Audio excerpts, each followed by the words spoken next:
Hi everyone, welcome to part 2. The Tao, spelt many different ways. In the West, T-A-O or D-A-O. It's the underlying source of everything. One of the oldest books in the world is the I Ching. And it's a very Taoist book. It talks about the binary code of life. I like to think of it, if we were going back to TCM, as such, they would probably equate it to something similar to Newtonian physics or possibly even quantum physics as we move forward into the New Age. But really, Taoism was the backdrop of which everything emerged. The Tao was made up of the concepts of Yin and Yang, which is passive, Yang being active, Yin being cold, Yang being hot, Yin being potential, Yang being kinetic energy. Classically, Yin water, Yang fire. You know, at this time of the year, we're now in winter and it's frosty, Yin. Yet we still have that bright burning sun at a low level, so there's still an element of Yang in there. From sort of the good and evil, we have the shadow aspect of the self and the light aspect of the self. But they're two ends of a scale, and one can move into the other. So really, I want you to think about, if classically, not TCM, that they're two aspects of the same energy. From this yin-yang was the development of what we call the differentiation of syndromes. Syndromes being what possibly we would say in the West is some kind of disease or a pattern of a disease. It helped the TCM doctors to simplify a complicated case. It was a way of categorizing people into certain types. Therefore, you could treat a lot of people very quickly and effectively. The questions would be, is the disease, is it yin or yang? Is the person cold or hot? Is the person deficient or excess? Is the disease internal or external? Those are the 8 differentiations. They were used for clarification.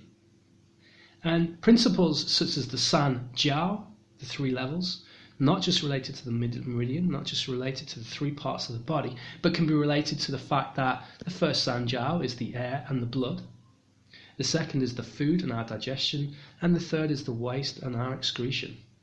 It was another way of early differentiation. Remember, the quality of food was highly variable in China, and a lot of the TCM books that were written in a time when there was 20 to 30 million people starving to death. So there was a hell of a lot of deficiency. Qi as we know it, as you can read it, and you know I'm very particular about the way I talk about Qi, but simplified in TCM, we have a pre-heaven natal Qi and a post-heaven natal Qi. So we have this Qi that we are given to us before we're born and Qi that's given to us after we're born. The middle Jiao of the body is used to transport the food, the Qi and the blood. The Qing Qi is mixed with air and blood, Qi and blood. Waste and excretion. Now they're the 2 extreme levels, so we're consuming and excreting, like a combustion engine. The Sanjiao can also be used in the pulse. 3 layers of the pulse. Chun Guan Zhi, the 3 levels of the pulse. There are 3 layers to the tongue, the root, the middle layer, and the heart fire, the tip of the tongue.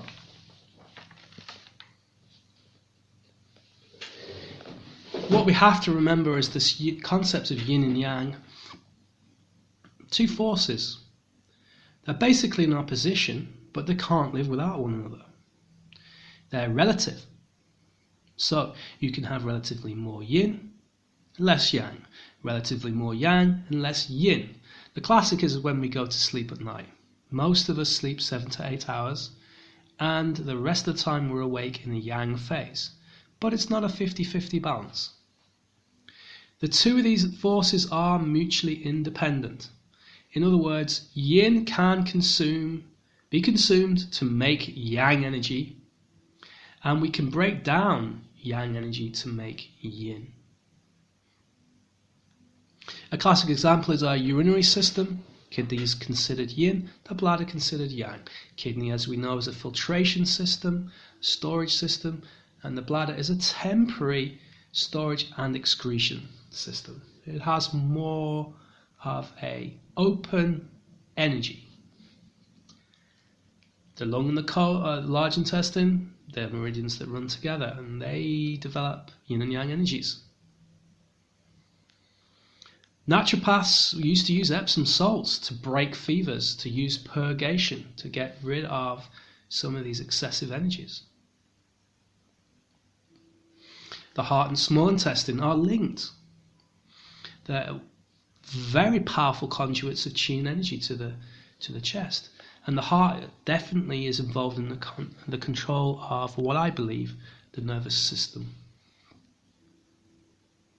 The heart has yin in it, which nourishes itself, its own heart, and yet it's yang in its functions. It's a perfect representation of yin and yang in motion.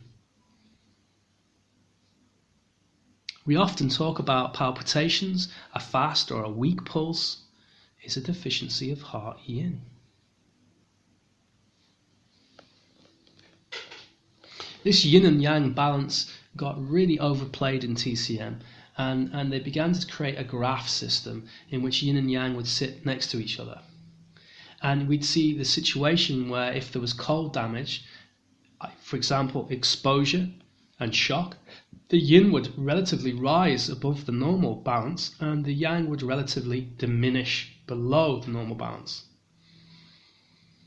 If we had heat damage, say for example, working in a foundry or working in hot desert temperatures, we then have a relevant preponderance of yang energy, and that would go over the normal balance, and then we'd be left with a deficient yin, and this was classically called heat damage.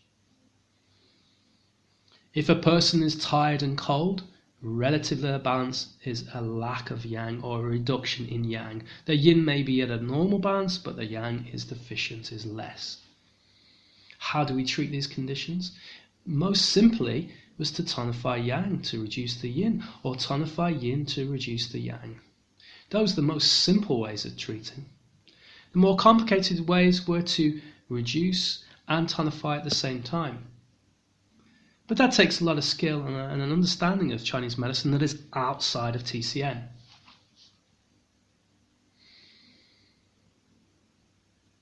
This internal deficiency or excess varied the level of energy flowing through the body. Most commonly in the West, we suffer with a 3 p.m. slump, known as afternoon fever, where a person starts to get tired, lethargic, sleepy, maybe a bit hot, and then suddenly at 7 to 8 p.m. in the evening they pick up, and they actually struggle to get themselves into bed before 12 o'clock. This is a classic yin and yang imbalance.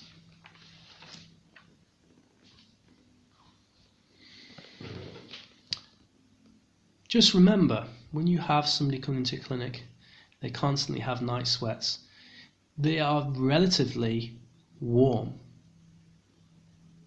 They have a classic disease, a low-grade fever. So you need to work out, is it that a relative deficiency of yin causing the heat? I think so.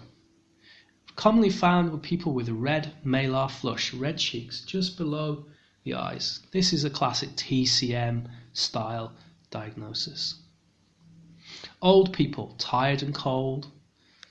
The yang is deficient, the yin is at a relatively higher level. So always cold, always tired. You've got to warm them up. Simple. Now we're going to look at sort of a Zhang Fu, what we call a viscera organ perspective. Organs were then categorized into yin and yang, Zhang being yin and Fu being yang.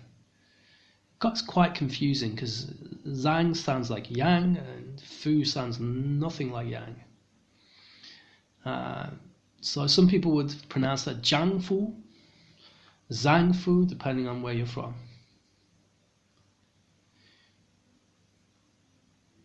If we look at, for example, in TCM, the spleen and liver, they're actually a very similar meridian and they have similar functions. As people know, I liken them to two grumpy old men that need to be looked after. The P function, the P function, was a function of the spleen to transport food and useful materials. So I think really we're talking about the function of the pancreas as well, though it's never mentioned. A classic example of how the heart can be used is in the spirit of the heart. The love, feelings, learning from the heart. A person with a good heart has a good shun, or shen in some countries. It's if a client's coming into you and they have good shun, then they have a better prognosis. You usually live a longer and enjoy life. I invite you to look at the work of a man called Viktor Frankl. Quite a controversial figure. We're uncertain of his exact history, but he created a fourth level of psychotherapy.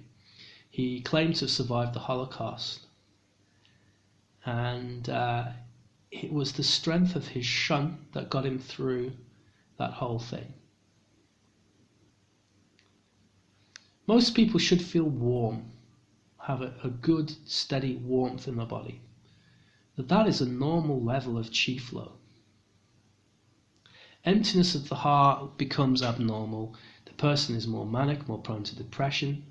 And poor Shen, the person is generally frail, won't leave the house, can be a vampire on your feelings, have a level of emptiness that cannot be explained, and they will look to sap you, sap your feelings, sap your energy while you're treating them. And then they can swing the other way to a manic level, to an excessive shun. Generally, with people's health, you want to aim towards controlling and aiding the shun into a normal idle phase, just ticking over. Looking at the liver, we know that liver is very often talked about as a wood element, along with the gallbladder, and containing something called the hun.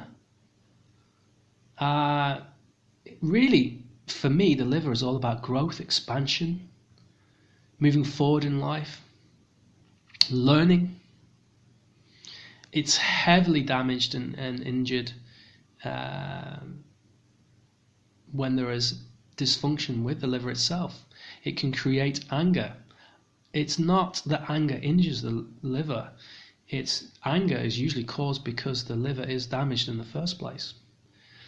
People with repetitive ligament and muscle strain injuries will have a liver involvement. Feeling of frustration and being stuck in life is very common to the liver. You will have to promote positivity with your patients. Fire and wood have a very strong relationship, remember. So the shun and the hun, they're very closely related. Without fire, there can be no warmth. Without wood, there can be no fire. So often when people move forward in life, they feel more vital, have a more positivity in their life. If a person becomes stuck, it can lead to rage, anger, and depression. And definitely the liver, gallbladder is going to be affected. We look at the spleen as an organ related to the earth. The yi, which is like intent, it's about thinking. It's like being able to think in a straight line, being able to plan, structure, move ahead. A bad yi is all about worrying, and it's that excessive rumination. It's like the cow that chews on the cud over and over and over and over, and they can't stop thinking about the same things over and over and over. The spleen is all about extracting the essential information, not only from food but from your studies. It's about intellect.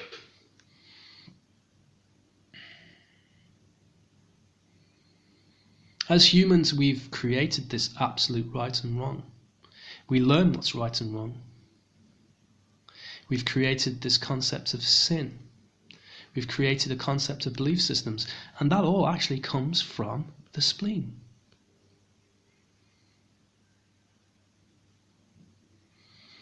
In the next phase, we're going to look forward to the elements of the lung, kidney, see where they bring us. Take care. Talk to you soon.